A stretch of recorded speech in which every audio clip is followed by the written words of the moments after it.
Sean bienvenidos a este nuevo encuentro donde estaremos abordando un tema interesante como es el sujeto cognoscente y la capacidad para navegar entre la subjetividad y la saturación de datos. Este es un tema fascinante, por ello no nos limitaremos a describir la relación sujeto-objeto, sino que vamos a problematizar la óptica del conocer en esta era de la hiperconectividad y la deictificación.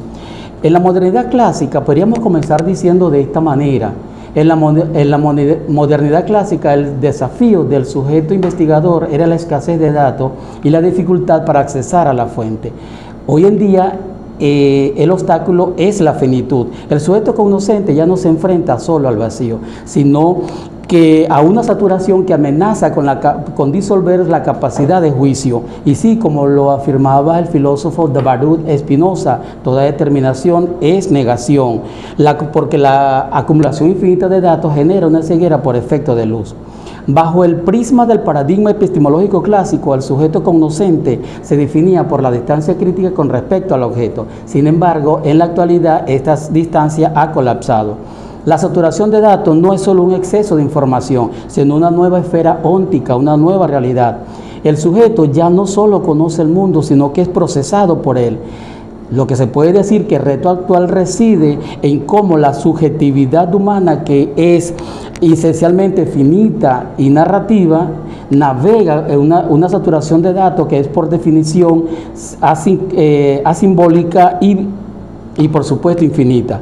Tanto es así que el sujeto cognoscente tradicional opera mediante la intuición y la síntesis categórica, es decir, en términos kantianos. No obstante, la saturación de datos impone una nueva lógica, que es la correlación sobre la saturación sobre la correlación. Mientras el sujeto busca el sentido, el porqué de las cosas, el dato masivo ofrece el qué, es decir, la frecuencia, por lo que la subjetividad se vuelve lenta y requiere tiempo para reflexionar. Los flujos de datos son instantáneos. Esta sincronía genera una fatiga cognitiva donde el sujeto, obviamente abrumado, corre el riesgo de delegar su facultad de juicio a los algoritmos. Para mostrar profundidad a estos, es significante señalar que navegar la saturación de datos no implica filtrar información, sino mantener la capacidad de agencia, es decir, la capacidad para gestionar esos datos producidos y esa información que no sea que tenemos al alcance. Y entender, por supuesto, que el dato no es puro, sino una construcción cargada de ideología.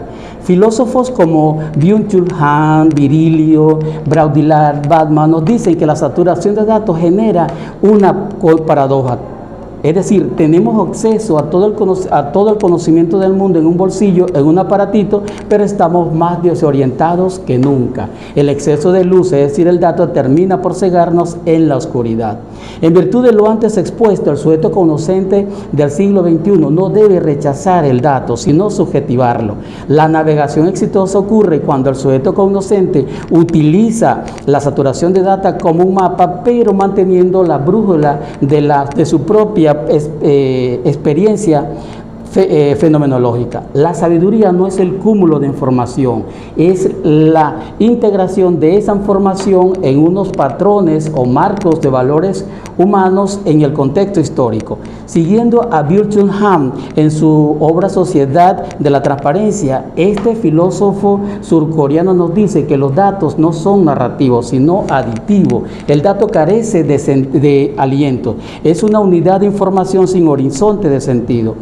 Creo aquí que el investigador que renuncia a su subjetividad en favor del procesamiento masivo de datos se convierte en un apéndice del sistema técnico. En este contexto, la fenomenología nos recuerda que toda conciencia es conciencia de algo. No hay datos en una estructura de precomprensión. El investigador no es un receptáculo pasivo, sino un polo activo que dota de relevancia el flujo de informativo. Navegar entre la subjetividad humana y la saturación de datos requiere lo que Dana Haraway denomina como conocimiento situado. No existe la visión desde ninguna parte, puesto que el conocimiento es creado por alguien que tiene un género, tiene una ideología, que pertenece a una organización específica, entre muchas cosas. Vista las cosas así, podría decirse que lejos de ser un sesgo que debe eliminarse, la subjetividad es la brújula de ética del investigador. La ciencia no piensa, afirmaba Heidegger con provocación. En el contexto actual, esto significa que el cálculo, es decir, el procesamiento de datos, no sustituye al pensamiento, es decir, a la meditación del sentido, sino que el investigador debe habitar entre la brecha del cálculo y la reflexión. En esto se abre una nueva forma, un nuevo horizonte para el sujeto conocente no navegue en ese océano de datos, por lo que es necesario implementar lo que llamamos hermenéutica de la sospecha digital, lo que implica reconocer, primero, que el algoritmo no es neutro, porta la subjetividad técnica y económica de sus creadores. Segundo, la saturación busca el agotamiento del sujeto. Un sujeto agotado no piensa, solo consume información. Y tercero, la verdad es un acontecimiento, no un registro. La investigación auténtica surge cuando el dato se encuentra con una pregunta esencial o socialmente relevante. En consecuencia, el sujeto conocente del siglo XXI no debe ser un espejo que refleja datos, sino un prisma que lo refracta, mediante la crítica. La capacidad del investigador para navegar la saturación reside en la finitud. Es precisamente porque nuestro tiempo y nuestra atención son limitados, por lo que podemos jerarquizar, valorar y finalmente conocer.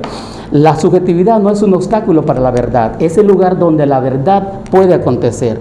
A modo de corolario, en el océano del dato, el sujeto conocente no sobrevive por su capacidad de procesar el infinito, sino por su voluntad de elegir el significado, pues mientras el dato es acumulación, la sabiduría es renuncia. Muchas gracias por su atención, hasta la próxima oportunidad.